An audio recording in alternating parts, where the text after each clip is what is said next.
नमस्कार, आप देख रहे हैं न्यूज 18 बिहार झारखंड और मैं आपके साथ लक्ष्मी। दिल्ली में बीजेपी के राष्ट्रीय पदाधिकारियों की बैठक हुई और बैठक में सदस्यता अभियान को लेकर के रूपरेखा तैयार की गई। बैठक में बीजेपी अध्यक्ष जेपी नड्डा, गृह मंत्री अमित शाह सहित कई और बड़े नेता शामिल हुए। इस अहम बैठक में सदस्यता अभियान और संगठन के कार्यक्रमों को लेकर के चर्चा हुई। बैठक के बाद बिहार बीजेपी अध्यक्ष दिलीप जायसवाल ने सदस्यता अभियान पर केंद्रीय नेतृत्व की तरफ से विस्तृत चर्चा हुई। कार्यशाला का आयोजन किया गया। 19, 20 और 21 अगस्त को सभी प्रदेशों में इसी तरह की कार्यशाला आयोजित होगी। देखिए, बिहार में 1.5 करोड़ नए सदस्य बनने का लक्ष्य है और 21 अगस्त को बिहार में भी कार्यशाला आयोजित होगी। दिलीप जायसवाल ने कहा है कि आने वाले समय में 2 ही विचारधारा देश में रह जाएगी, एक राष्ट्रवादी विचारधारा और एक राष्ट्र विरोधी धारा। दिलीप जायसवाल ने विपक्ष पर तुष्टीकरण की राजनीति करने का आरोप लगाया है और उन्होंने ये भी कहा कि इंडिया अलायंस जो है गलत विचारधारा पर जा रही है। बात करते हैं बिहार बीजेपी अध्यक्ष डॉक्टर दिलीप जायसवाल से। सर, आज जो बैठक हुई है दिल्ली में बीजेपी मुख्यालय में, इसमें आप सभी लोग शामिल हुए, किस तरह से दिशा निर्देश मिला है और मेंबरशिप ड्राइव को लेकर के आगे की क्या रणनीति है आपकी? देखिए, आज पार्टी के वरिष्ठ नेताओं, केंद्रीय नेतृत्व के द्वारा विस्तृत चर्चा और कार्यशाला का आयोजन सदस्यता अभियान के लिए किया गया और विशेष करके 19, 20, 21 3 दिन का समय दिया गया है सभी प्रदेश को कि इसी तरह का कार्यशाला जिला अध्यक्ष, जिला प्रभारी, क्षेत्रीय सह प्रभारी, प्रदेश के सभी पदाधिकारी, सारे सांसद, विधायक, विधान पार्षद, केंद्रीय मंत्री और राज्य के मंत्री के साथ एक कार्यशाला प्रदेश में किया जाए और बहुत ही अच्छे तरीके से इस सदस्यता अभियान का शुरुआत किया जाए। हम लोगों ने 1.5 करोड़ का करीब लक्ष्य बिहार में नए सदस्य बनाने का रखा है और पूरा विश्वास है कि जो 21 तारीख को हम बिहार में कार्यशाला करने जा रहे हैं, सभी लोगों को जिम्मेवारी दी जाएगी और सभी जिम्मेवार पदाधिकारी जो भारतीय जनता पार्टी के सदस्यता अभियान के होंगे, वो हम लोगों का जो है 1.5 करोड़ का नया सदस्य बनाने का जो लक्ष्य है, उस लक्ष्य को पूरा करेंगे। अगले साल विधानसभा का चुनाव होना है बिहार में, उसके पहले पार्टी को मजबूत करने के लिए मेंबरशिप ड्राइव किस तरह से चलाएंगे और आगे क्या रणनीति होगी, किस तरह का मार्गदर्शन लेकर के जा रहे हैं आप दिल्ली से? देखिए, आने वाले समय में 2 ही विचारधारा देश में रह जाएगा, एक राष्ट्रवादी विचारधारा और एक राष्ट्र विरोधी विचारधारा। राष्ट्रवादी विचारधारा के तहत भारतीय जनता पार्टी और एनडीए गठबंधन चल रही है। विपक्ष के साथ मजबूरी है, इंडी गठबंधन के साथ मजबूरी है कि वो वैसे ताकतों का साथ लेते हैं क्योंकि राष्ट्रवादी विचारधारा उनके साथ कभी जा नहीं सकती है, क्योंकि वो तुष्टीकरण की राजनीति करते हैं। चलिए, बहुत बहुत धन्यवाद। तो ये थे बीजेपी के बिहार अध्यक्ष डॉक्टर दिलीप जायसवाल। कैमरामैन अपू पाठक के साथ अमितेश सिंह, न्यूज 18 दिल्ली। दुष्कर्म और हत्या के आरोपी संजय यादव के घर पर बुलडोजर चलाने वाले डीएसपी ने न्यूज 18 पर अपराधियों को खुली चेतावनी दी। किसी भी तरह के अपराध करने वाले अपराधी बख्शे नहीं जाएंगे, सबके खिलाफ सख्त कार्रवाई होगी। सरैया एसडीपीओ कुमार चंदन ने यह बताया है कि कोर्ट के आदेश पर कुर्की जब्ती की गई है और इसी प्रक्रिया के तहत जेसीबी भी लाई गई थी। हालांकि उन्होंने यूपी मॉडल पर मुजफ्फरपुर पुलिस के काम को लेकर कहा है कि यह महज कुर्की की कार्रवाई है। आपको बता दें कि मुजफ्फरपुर के पारू थाना क्षेत्र में नाबालिग लड़की से दुष्कर्म और हत्या मामले में आरोपी संजय यादव के घर आज कुर्की जब्ती की गई। संजय यादव के घर बुलडोजर भी चलाया गया। सरैया एसडीपीओ कुमार चंदन के नेतृत्व में ये कार्रवाई पूरी हुई। अपरा और गोपालपुर गांव में बीते 6 दिन पहले एक महादलित समाज से आने वाली नाबालिग लड़की के साथ रेप और फिर उसके बाद उसकी हत्या का मामला सामने आया और इस मामले में जो मुख्य आरोपी है संजय यादव का नाम सामने आया, जिसके खिलाफ पुलिस लगातार कार्रवाई कर रही है और कल इश्तेहार चिपकाने के बाद आज यहां पर बुलडोजर भी चला है। कुर्की जब्ती की प्रक्रिया हुई है और उसी कुर्की जब्ती की प्रक्रिया के दौरान जो है आप देख सकते हैं बुलडोजर भी चलाया गया है। तो कहीं ना कहीं इसको लेकर चर्चाएं तेज हो गई कि आखिर क्या बिहार में भी अब यूपी मॉडल पे बुलडोजर वाली कार्रवाई शुरू हो गई है। बेहद कम समय में 6 दिन के अंदर ही कुर्की जब्ती की प्रक्रिया की गई है। ऐसे में कुमार चंदन जो जिनके नेतृत्व में यह पूरी कार्रवाई हुई है, सरैया के एसडीपीओ हैं, वह भी हमारे साथ हैं। इनसे हम बात करने की कोशिश करेंगे। सर, बेहद कम समय में कुर्की जब्ती की प्रक्रिया, ऊपर से बुलडोजर वाली कार्रवाई, क्या पुलिस क्या करना चाहिए? कांड की गंभीरता को देखते हुए हम लोगों ने माननीय न्यायालय से कुर्की प्राप्त कर आज हम लोगों ने जो नामजद देखते हैं इस केस के और कांड संख्या 274/24 के जो नामजद संजय यादव हैं जो गिरफ्तारी के वजह से फरार हैं, उनके घर पे हम लोगों ने कुर्की की कार्रवाई किया और एक अन्य जो आरोपी थे इनको हम लोगों ने ऑलरेडी जेल हम लोगों ने भेज दिया है और इसके लिए एक SIT का गठन किया गया जो लगातार छापेमारी कर रहा है और अभी भी हम लोग उनका गिरफ्तारी का प्रयास कर रहे हैं। अब तक कितने आरोपी हैं जिन्हें पकड़ना बाकी है, मतलब संजय यादव के अलावा? अभी तक नामजद जो आरोपी हैं एक मात्र संजय यादव हैं और अन्य अज्ञात जो 5 पिता की माता के द्वारा आवेदन दिया गया है। अच्छा, मुजफ्फरपुर में भी बुलडोजर वाली कार्रवाई हुई है जो कहीं न कहीं यूपी मॉडल कहा जा रहा है। क्या बिहार में भी अब पुलिस जो है यूपी मॉडल अपना रही है? ये मॉडल की बात नहीं है, एक न्यायिक प्रक्रिया है जो कि कुर्की का हम लोगों ने जो प्रक्रिया होता है उसका हम लोगों ने पालन किया। ऐसे आरोपियों के खिलाफ या फिर अपराधियों के खिलाफ पुलिस क्या रूप अपनाने जा रही है, क्योंकि लगातार बीते कुछ महीनों में मुजफ्फरपुर की पुलिस जो है एनकाउंटर वाला भी रूप अपनाई है और आज बुलडोजर वाला भी रूप अपना लिया, तो क्या लगता है कि पुलिस जो है काफी सख्ती बरतने जा रही है? पुलिस जो भी क्रिमिनल हैं उनके खिलाफ पूर्णतया सख्ती बरत रही है और हम लोग पूर्णतया सजग हैं और जो भी अपराधी होंगे उनको हम लोग कभी भी छूट देने के मूड में नहीं।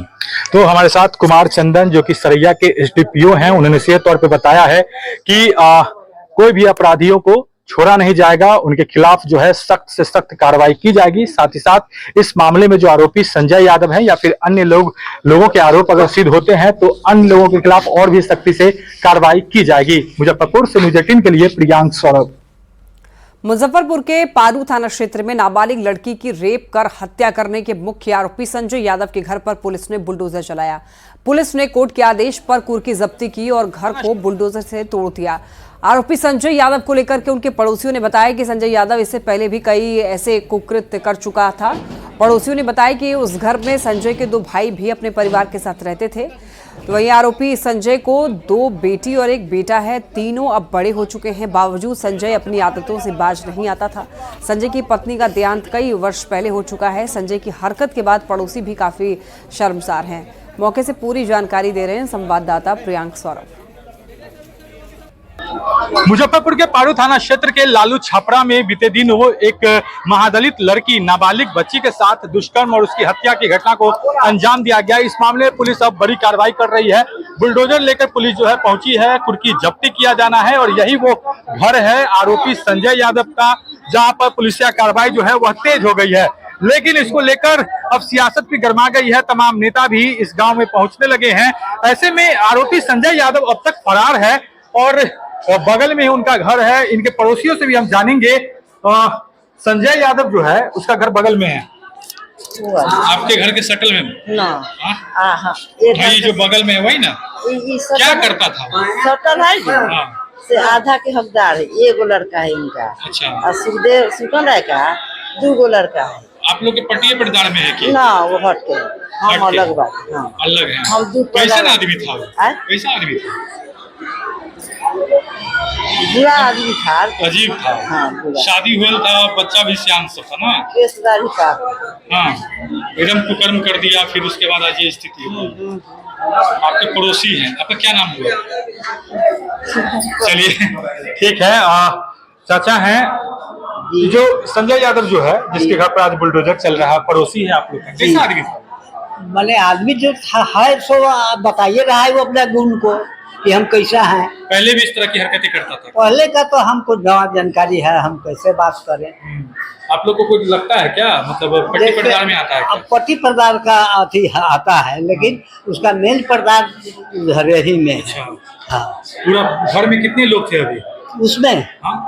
उसमें लगभग हो जाएगा मतलब 15-16 लोग। 15-16 सब फरार हैं? तीनों मिला के संजय के भाई भी थे? हाँ। कोई नहीं है? पटदार भी जो है उसका आधा संजय का। हाँ। वो भी नहीं।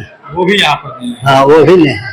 तो इनके पड़ोसी लोग हैं वो भी बता रहे हैं कि वह जिस तरीके से उसने क्राइम किया है वह बेहद ही शर्मनाक है और पहले से भी वह इस तरह का हरकत किया करता था और इससे लोग जो है आसपास के लोग जो हैं वो परेशान थे। मुजफ्फरपुर से न्यूज़ 18 के लिए प्रियांक सौरभ। बिहार सरकार के गन्ना उद्योग मंत्री कृष्णनंदन पासवान के बेटे कुंदन पासवान के खिलाफ FIR दर्ज की गई है। पूर्वी चंपारण के नगर थाने में गन्ना मंत्री के बेटे कुंदन कुमार के साथ 3 और लोगों के खिलाफ प्राथमिकी दर्ज हुई है। स्थानीय ठेकेदार ने संजीव सिंह और फुटुन्नी सिंह ने टेंडर डालने के कारण धमकी देने का आरोप लगाया है। उनके मुताबिक बता दें आपको, टेंडर नहीं उठाने पर मंत्री के बेटे ने उनको जान से मारने की धमकी दी है। अग्रवाल मोहल्ले के रहने वाले पीड़ित ठेकेदार संजीव कुमार सिंह ने पुलिस से सुरक्षा की भी गुहार लगाई है। वहीं आपको बता दें कि इस मामले पर जब गन्ना मंत्री कृष्णनंदन पासवान के पुत्र कुंदन पासवान से पूछा गया तो उन्होंने कहा है कि पिता के राजनीति को धूमिल करने का विरोधियों की ये साजिश है। हर जांच के लिए वो तैयार हैं।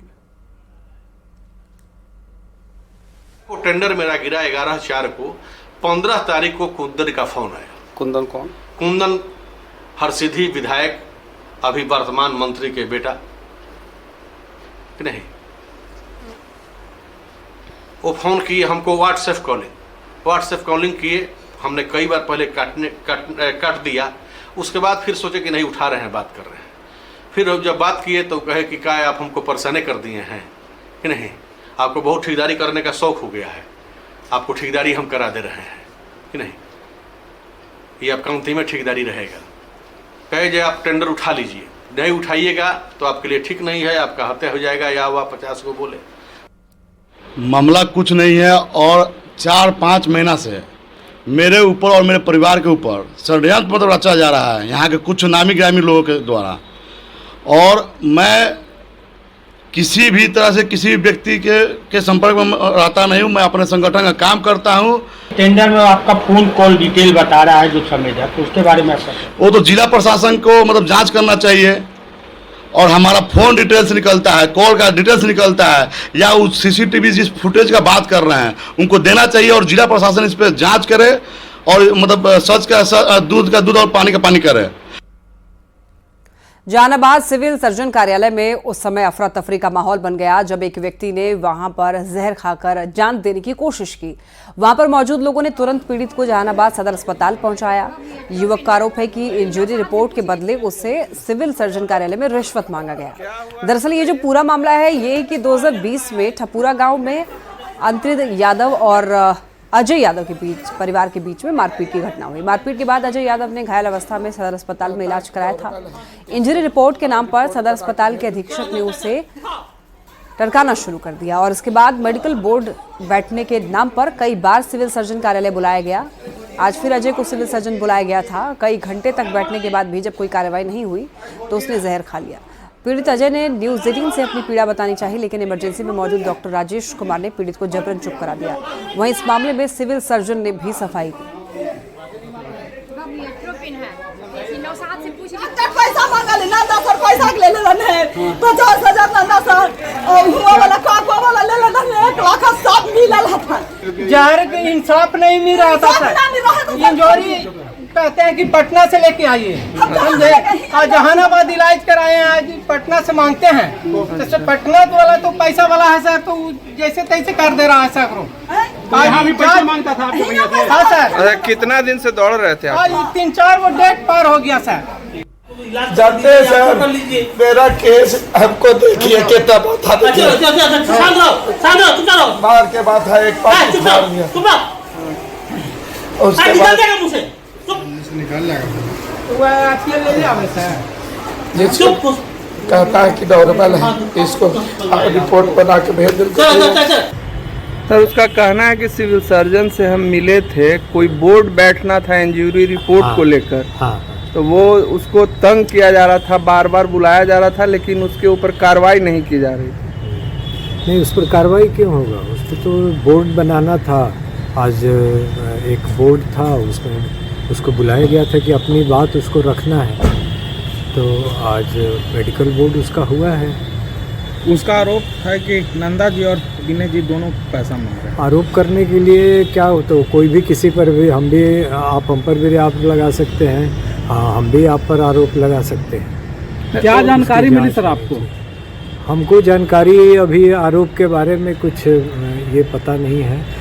जहानाबाद के वाणावर हादसे पर बड़ी कार्रवाई हुई है। एसडीएम आपदा की जांच रिपोर्ट के बाद 11 पुलिसकर्मियों पर गाज गिरी। बराबर थानाध्यक्ष, 3 दरोगा, 1 पुलिस सहायक, अवर निरीक्षक और 6 सिपाही को सस्पेंड कर दिया गया। तो वहीं 48 कर्मियों को शो कॉज नोटिस भी जारी किया गया और स्पष्टीकरण की मांग की गई है। देखिए, जिला आपूर्ति पदाधिकारी और सहकारिता प्रसार पदाधिकारी पर कार्रवाई के लिए विभाग को पत्र लिखा गया है। सिविल सर्जन और 2 डॉक्टरों पर भी आरोप पत्र गठित की गई है। 12 अगस्त को बराबर पहाड़ पर स्थित बाबा सिद्धेश्वर नाथ मंदिर में श्रद्धालु जल चढ़ाने के लिए पहुंचे थे और इस दौरान भगदड़ में 7 लोगों की मौत हो गई थी। जमुई के बटिया थाना इलाके में पुलिस ने एक ऑटो से 23,67,000 कैश की बरामदगी की है। पुलिस ने इस दौरान ऑटो से ही दवाइयां भी बरामद की, जो कि प्रतिबंधित बताए जा रहे हैं। पुलिस ने 3 लोगों को गिरफ्तार किया। कैश और दवाइयां बोरे में भर करके ऑटो से आपको बता दें कि झारखंड से जमुई लाई जा रही थी। पकड़े गए कैश की जांच करने के लिए पुलिस ने आयकर विभाग से संपर्क किया। ज्यादा जानकारी दे रहे हैं संवाददाता केसी कुंदन। NH 333 पर बटिया बाजार में चकाई की ओर आने वाली सभी वाहन का जांच किया गया। उसी क्रम में एक टेम्पू से 3 व्यक्ति को एक प्लास्टिक के बोरा में बंद सामान के साथ संदेहास्पद पकड़ा गया और जब जांच किया गया तो उसमें करीब काफ़ी मात्रा में संदेहास्पद दवाइयाँ बरामद हुई और कैश 23,67,497 रुपया बरामद हुआ। जमुई जिले के बटिया थाना इलाके में पुलिस ने एक बड़ी कार्रवाई की है और अवैध कारोबार और कैश की ढुलाई को लेकर कार्रवाई हुई है, जहां पर एक ऑटो से 23,67,000 रुपए बरामद किए गए हैं। साथ ही एक बोरे में वो प्रतिबंधित दवाइयां बरामद की गई हैं, जिनको सरकार ने बैन कर रखा है। बताया जा रहा है कि झारखंड से यह एक ऑटो में कैश और दवाइयां लेकर बिहार के जमुई लाया जा रहा था और सूचना के आधार पर यह कार्रवाई की गई है और जो जानकारी मिली है उसमें 3 लोगों को गिरफ्तार भी किया गया है। जो ड्रग इंस्पेक्टर हैं, उस विभाग के लोग हैं, इसकी जांच कर रहे हैं कि जो बोरे में बंद दवाइयां हैं वो कौन सी हैं और साथ ही वो कैश है, वो कैसा कैश है, इसको लेकर आयकर विभाग को भी सूचित किया गया है। बटिया थाना में इन चीजों की जांच हो रही है। पुलिस के अधिकारी ने यह दावा किया है कि जो सूचना मिली है उसके अनुसार ये कार्रवाई की गई है और यह कार्रवाई एक बड़ी बताई जा रही है। केसी कुंदन, न्यूज़ 18 जमुई। राजधानी पटना में बड़े पैमाने पर दूध में मिलावट का धंधा चल रहा है। इस बात का खुलासा तब हुआ जब फूड सेफ्टी डिपार्टमेंट की टीम ने गांधी मैदान थाना क्षेत्र के अंटाघाट इलाके में छापेमारी की। छापेमारी के दौरान यह खुलासा हुआ कि दूध में गंगा में गिरने वाले नाले के पानी का धड़ल्ले से इस्तेमाल किया जा रहा है। फूड डिपार्टमेंट की टीम ने मौके से मशीन और दूध के पैकेट को जब्त किया। दरअसल राखी के मौके पर राजधानी पटना में होटल में और मिठाई दुकानों में बड़े पैमाने पर दूध का उपयोग किया जा रहा है और इसी कड़ी में फूड डिपार्टमेंट को यह सूचना मिली थी कि गंगा किनारे दूध का मिलावटी धंधा चल रहा है और इसी से मिठाइयां बनाई जा रही हैं। इस पर कोई डाउट नहीं हो रहा है, लेकिन यहाँ पर जो हमारा फीडबैक का जो फोटो मिला था वहाँ पर कुछ लोग मिलाते हुए नज़र आ रहे थे। वो लोग तो अभी है नहीं। जहाँ तक ये जो बैठे हुए हैं, ये दूध संचालक जो है वो बोल रहे हैं कि यहाँ से क्या कहते हैं गंगा जल मिलाया जाता है। जो गंदा भी जो बाढ़ वाला है वो जल मिला करके मिल को स्किम मिल पाउडर मिला के बाजार में बेचने का काम कर रहे थे। पटना के गौरीचक थाना इलाके में पिकअप वैन से 67 कार्टन विदेशी शराब बरामद किया गया। पुलिस ने मौके से शराब तस्कर और पिकअप वैन चालक को भी गिरफ्तार कर लिया है। यूपी से शराब की खेप मंगाई गई थी, जिसे पटना में डिलीवरी की योजना थी। आपको बता दें कि छापेमारी में कुल 578 लीटर शराब की बरामदगी हुई है।